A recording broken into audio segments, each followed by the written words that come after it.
Siamo con Facini Leandro, coach di Pallavolo Valsugana. Allora, cosa non è andato questa sera? È andato tutto, sono due squadre che si equivalgono, sono due squadre forti, ci siamo giocati la partita a momenti punto a punto, non si può imputare a un fondamentale, a un qualcosa che non sia andato.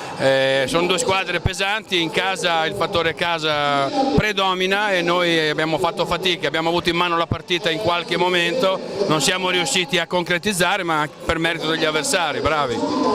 Diciamo che quest'anno Valsugana, Motta e Prata sembra essere insomma le tre rivali che potrebbero contendersi il campionato. Io aggiungerei anche il Bolzano, sono le quattro squadre che l'anno scorso partecipavano alla B1, il divario è evidente, anche se sono cambiati i giocatori si vede la differenza, il livello di gioco è diverso, una palla è più veloce, quindi sono le quattro squadre che faranno la differenza e in casa queste devono vincere, fuori casa perdere punti è deleterio.